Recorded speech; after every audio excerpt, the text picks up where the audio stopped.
আসসালামু আলাইকুম। Mister ডুডলসের spicy ramen আর soup দিয়ে একটি রামেন স্যুপ নুডলস রান্না করব। একটি প্যানে 6 কাপ পানি দিয়ে দিচ্ছি। এই সময় চুলার জালটা কমিয়ে রাখতে হবে। 1 প্যাকেটের জন্য 1.5 কাপ পানি নিলেই হবে। পানি হালকা গরম হলেই স্যুপগুলো দিয়ে দিব। বেশি গরম পানিতে স্যুপ দিলে দলা দলা হয়ে যেতে পারে।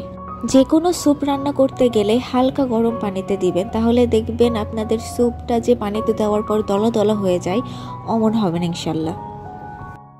এখন স্যুপগুলো ভালো মতো নেড়ে চেড়ে মিশিয়ে নিচ্ছি। সম্পূর্ণ রান্নাটাই মিডিয়াম হিটে রান্না করতে হবে। স্যুপের পানি ফুটে উঠলেই নুডলসগুলো দিয়ে দিতে হবে। স্যুপ ঘন হওয়ার সাথে সাথে নুডলসও সেদ্ধ হয়ে যাবে।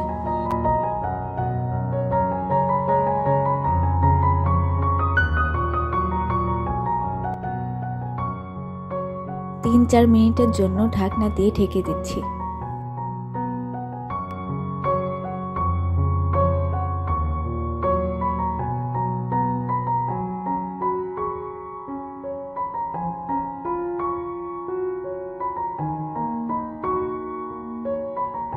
এখন একে একে নুডলসের মশলাগুলো সব দিয়ে দিচ্ছি।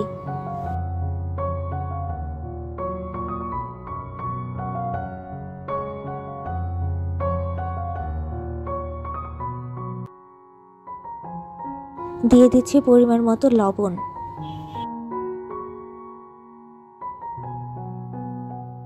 এখন দিয়ে দিচ্ছি টমেটো সস।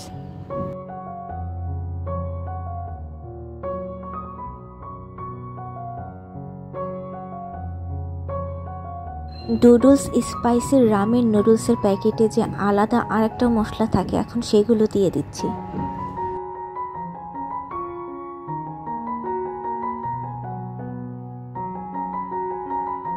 আমি এই রামেনটাতে স্পাইসি একটা নাগা ফ্লেভার আনতে চাচ্ছি, তাই 2 চা চামচ চিলি ফ্লেক্স দিয়ে দিচ্ছি।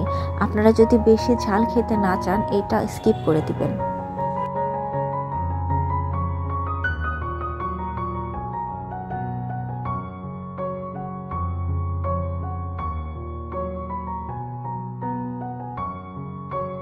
এখন সবগুলো ভালো মতো মিশিয়ে নিয়ে ঘন না হওয়া পর্যন্ত রান্না করতে হবে।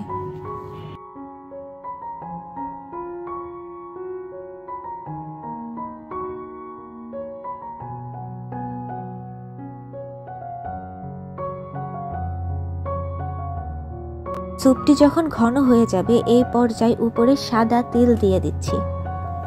এইটাও অপশনাল, আপনারা না চাইলে বাদ দিতে পারেন। এই তো আলহামদুলিল্লাহ তৈরি হয়ে গেল অনেক সিম্পল আর অনেক easy spicy ramen soup noodles.